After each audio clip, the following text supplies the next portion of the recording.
Wake up in the morning, everything's alright. At the end of the story, you're holding me tight. I don't need to worry, am I out of my mind? It's hard to see you when I wish you were right here. Oh, it's hard to leave you when I get you everywhere. All this time I'm thinking I'm strong enough to sink it. Oke, bismillahirrahmanirrahim. Sebelumnya terima kasih untuk Bapak telah meluangkan waktu untuk kami wawancara. Sebelumnya izin memperkenalkan diri, saya Dina Sofiana dan rekan saya Sedia Astria. Di sini saya akan mengajukan beberapa pertanyaan mengenai marketing Cokodot. Baik, sebagai awalan saya ingin bertanya, apakah Cokodot menggunakan media sosial sebagai media dari strategi promosinya? Di zaman sekarang kayaknya kita harus adaptasi ya ke digital. Kita untuk media promosi, marketing, kita memang ada beberapa channel yang konvensional dan digital, dan salah satunya kita memang pakai media sosial gitu. Oke, Bapak. Selanjutnya untuk mengetahui lebih dalam mengenai strategi pemasaran yang digunakan, strategi pemasaran apa yang digunakan Cokodot sehingga dapat menarik atau mempertahankan marketing ini? Kalau untuk strateginya memang kan sekarang apa sih yang lagi tren itu yang mungkin akan kita harus adaptasi kan gitu. Tapi untuk strategi core value-nya itu pasti kita tentu saja menggunakan yang sisi adalah emotional value. Jadi kita tidak yang hard selling seperti apa, tapi kita memang menggunakan emotional value. Emotional value itu dimana kita memang satu ada beberapa yang reading the wave lah yang lagi rame apa nih yang gitu. Yang kedua memang kita mempresentasikan dari produk kita sendiri, karena produk kita sendiri itu ada cerita di balik pembuatannya, di balik rasanya. Nah itu yang kita share untuk dikomunikasikan ke konsumen. Oke, baik Bapak. Karena Cokodot juga dikenal sebagai wisatawan, saya ingin menanyakan apakah wisatawan merupakan salah satu pasar sasaran utama dari Cokodot? 80% wisatawan kan kayak gitu. Karena kita Cokodot itu lahir dari produk oleh-oleh. Kayak gitu, oleh-oleh tentu saja segmentasinya adalah untuk wisatawan. Dimana 20%-nya lagi memang produk yang lebih umum kayak gitu. Tapi 80% produk kita adalah produk oleh-oleh. Lalu untuk lebih memperjelas target pasar yang dimiliki, siapa saja pelanggan sasaran utama Cokodot dan mengapa mereka dipilih sebagai sasaran utama itu? Tentu saja kita kan tadi wisatawan untuk segmentasinya. Di sini wisatawannya adalah yang memang berwisata ke Garut. Dari sisi demografinya itu pasti dari seluruh Indonesia ya, tapi yang paling terdekat mungkin ada Bandung, Jakarta, dan daerah Garut yang wisatawan datang ke Garut. Segmentasinya kalau itu pasti kalau yang beli oleh-oleh adalah tentunya adalah keluarga. Ke arah sana adalah keluarga, dimana orang yang atau segmen yang beli oleh-oleh adalah segmentasi keluarga, biasanya untuk nanti dibawa pulang ke kampung halaman, ke daerah asal buat dibagikan kayak gitu. Jadi sebagian besar segmentasi kita adalah keluarga sih. Baik Bapak, selanjutnya dalam era digital saat ini interaksi dengan pelanggan menjadi hal penting. Oleh karena itu saya ingin bertanya, apakah Cokodot mengumpulkan umpan balik pelanggan melalui interaksi di media sosial?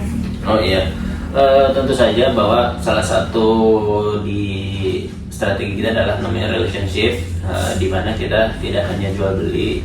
Jadi kita juga membuat channel media sosial itu untuk komunikasi dengan pelanggan. Ada hal yang banyak hal yang kita bisa komunikasikan, ya seperti umum giveaway, kayak gitu, trivia quiz, yang kayak gitu-gitu.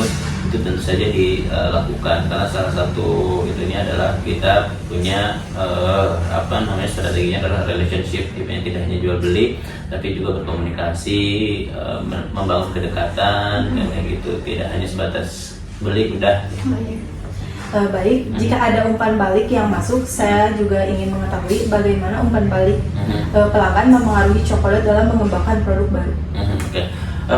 Kita ada beberapa produk yang memang itu disesuaikan dengan karakteristik dari konsumen kita. Ada kita namanya mood series, di mana mood series itu segmentasinya kalau tadi oleh-oleh itu di keluarga, dewasa, akhir kayak gitu. Tapi kalau untuk segmentasi mood series itu kita punya produk di mana itu untuk yang lebih muda seperti itu, karena ada seperti coklat rasa sayang, yang jodoh dan seperti itu. Nah di situ kita juga kadang lempar apa sih yang lagi ngetren. Nah di situ oh ternyata dari konten yang kita lempar ternyata yang mengandung sayang-sayangan atau cintaan itu yang lebih enak.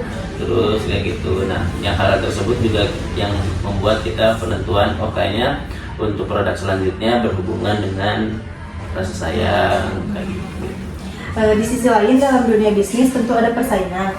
Maka saya ingin bertanya, apakah persaingan dari merek lain memengaruhi aktivitas pemasaran Chokodot? Oh iya, tentu saja sangat berpengaruh karena kita memang persaingan, apalagi kita ada dua segmentasi persaingan oleh-oleh dan persaingan coklat. Jadi itu untuk oleh-oleh tentu saja kita memang mempunyai diferensiasi dari produknya, di mana kita tetap mengangkat kekhasan suatu daerah tapi dikombinasikan dengan makanan populer yaitu coklat. Nah disitulah kita coba menjadi beda dari yang sudah ada. Terus di segmentasi coklat kita kan lebih, kalau coklat kan sekarang populernya tentu saja dengan rasa kacangnya yang kayak gitu, cashew, hazelnut. Nah di sini kita mencoba lagi-lagi kita positioningnya itu berbeda, diferensiasi. Jadi kita menggunakan emotional value tadi, kita ada pembeda untuk tetap bersaing, yaitu 3 komponen: local value, emotional value, inovatif dan kreatif. Mungkin itu yang membedakan kita dari pesaing-pesaing. Baik, terkait hal tersebut tentu ada tantangan yang dihadapi perusahaan. Apa saja tantangan pemasaran yang dihadapi Chokodot dan bagaimana perusahaan mengatasinya? Oke, tentu saja tantangannya adalah sekarang yang dalam hal pemasaran ya, dalam hal marketing. Tentu saja sekarang itu di era digital di mana perputaran tren itu sangat cepat. Kita harus beradaptasi, nah, di mana kita harus punya awareness dan sense of trend gitu ya. Kita harus tetap relate terhadap zaman, relate terhadap tren. Nah itu sih yang menjadi tantangan. Pace-nya tuh terlalu cepat banget sekarang tuh terkait marketing, terkait itu adalah adaptasi yang memang mengharuskan lebih cepat di situ. Yang sudah dilakukan, kita mencoba relate ya dengan membuat konten, tetap berkomunikasi dengan pelanggan, maintenance yang customer yang sudah ada. Selain strategi pemasaran, inovasi produk juga penting untuk keberlangsungan bisnis. Apakah Chokodot secara rutin meluncurkan rasa baru atau produk musiman? Tentu saja, seperti 3 poin tadi, emotional value, local value, dan kreatif. Poin ketiga, gimana kita terus bertahan adalah satunya inovatif dan kreatif. Kita melakukan pembaruan setiap 2 tahun, karena kayak mood series tadi, kita 2 tahun itu akan launching sesuatu yang baru. Kenapa 2 tahun? Karena untuk setahun itu untuk penguatan produk, setahun keduanya adalah untuk pengenalan. Nah setelah itu baru kita launching lagi yang baru. Kita reguler, bahkan kita juga selalu launching produk-produk yang unik. Kita pernah launching coklat rasa tom yum, rasa cabe, coklat rasa cuko, pempek. Nah itu juga pernah melakukan hal tersebut. Baik, terakhir saya ingin mengetahui lebih jauh mengenai inovasi. Bagaimana Chokodot mengembangkan ide produk inovatif untuk tetap kompetitif di pasar? Oke. Salah satu poin kita memang kita harus inovatif. Inovatif itu pertanyaannya inovatif yang seperti apa yang tetap bisa diterima. Nah itulah yang menjadi tantangannya satu. Kita mencoba hal-hal karena kita segmentasinya tadi ada salah satunya adalah oleh-oleh, jadi kita mencoba mengkombinasikan makanan khas suatu daerah dengan coklat seperti itu. Kita coba dengan bakpia di Jogja, mencoba dengan getuk di Magelang. Nah hal-hal tersebutlah yang memang kompetitor tidak lakukan, mengkombinasikan kekhasan suatu daerah makanannya dengan coklat sehingga lebih diterima. Begitu juga kan dodol, kita mengkombinasikan coklat dengan dodol seperti itu. Jadi untuk hal inovatif itu yang kita lakukan, mencoba mengkombinasikan antara local value makanan khas daerah dengan coklat makanan yang lebih populer sehingga menjadi suatu makanan yang dapat diterima dan unik.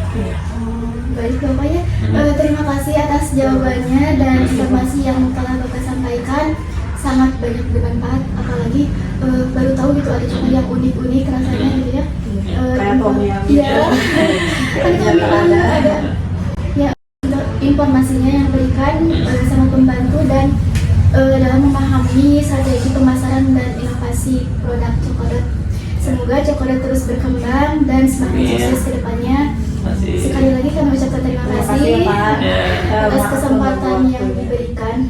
Mohon maaf waktunya.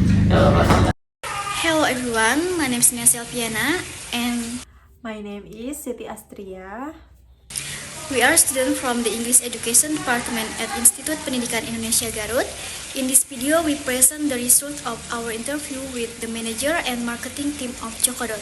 We hope this video provides useful insight and enjoyable learning experience. We would like to express our sincere gratitude to Institut Pendidikan Indonesia Garut for providing us with this valuable learning opportunity. We would like also thank you for lecturer Miss Lia for her guidance, support, and encourage throughout this project.